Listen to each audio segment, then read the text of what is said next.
Once upon a time, in a little town nestled between rolling hills and a sparkling river, there lived a ginger cat named Charlie. Charlie was no ordinary feline. Oh no, he had a heart as big as a pumpkin and a curiosity that could put any cat to shame. You see, Charlie absolutely adored his owner, a kind woman named Martha.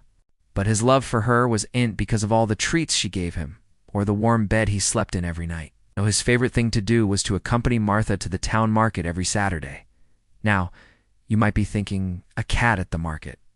What for? And you wouldn't blame me for thinking the same. I mean, cats in markets don't exactly have the best reputation. Well, for Charlie, it wasn't about the fish. You see, Charlie wasn't interested in fish.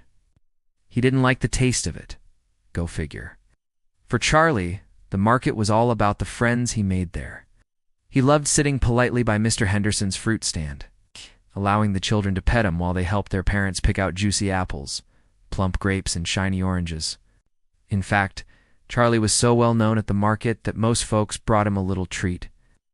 There was Mrs. Gable from the flower stall, who always had a kind word and a gentle scratch behind the ears for him. Then there was Old Man Jenkins, who ran the bakery and always gave him a tiny biscuit to enjoy. Oh yes, Charlie was a very lucky cat. Every Saturday was the same routine.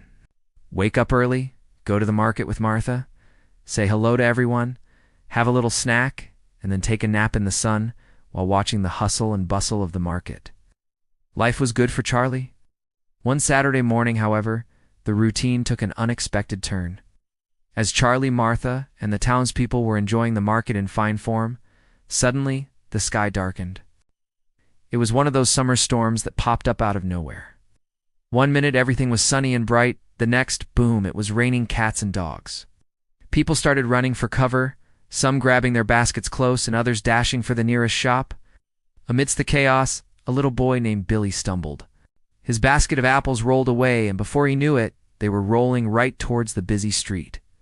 As the rain poured down, making everything slick and slippery, the apples bounced closer and closer to the edge. "Oh no!" cried Billy, his face pale with worry. "My apples, they're going to fall into the street." Just when it seemed like the apples were about to tumble into the busy road, a flash of ginger fur shot out from the crowd. It was Charlie. With a daring leap, he landed in front of the apples, his back arched and his tail puffed out like a bottle brush. Meowing loudly, he looked like a tiny lion protecting his pride. People stopped and stared as Charlie bravely stood in the middle of the street, blocking the apples from sliding into the road. Among them were the fruit seller, Mr. Henderson, and Billie Eilish's father, Thomas. Die! They watched as Charlie, drenched in rainwater, continued to meow insistently, trying to get their attention. Realizing what Charlie was doing, Mr. Henderson and Thomas dashed over.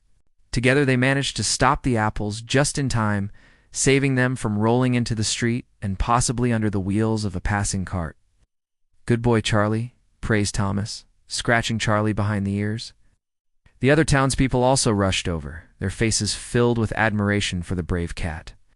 "Well done, Charlie," said Mrs. Gable, wiping a stray tear from her eye.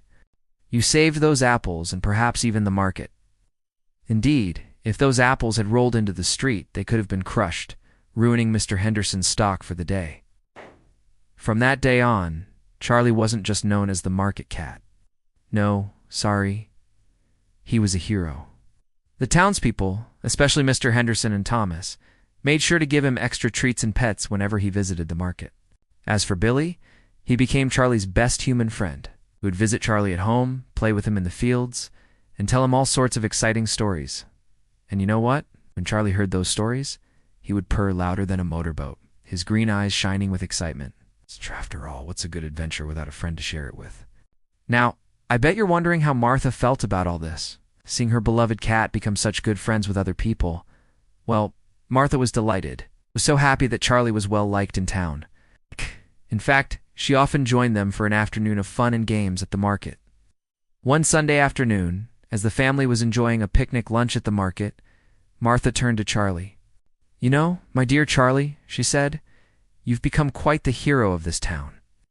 Charlie looked up from his biscuit, his whiskers twitching. He didn't really understand what hero meant, but he knew he liked it when Martha scratched him extra hard behind the ears and told him how good he was. Suddenly, Billy piped up, I know why Charlie is a hero, Martha. Everyone leaned closer, eager to hear what the young boy had to say.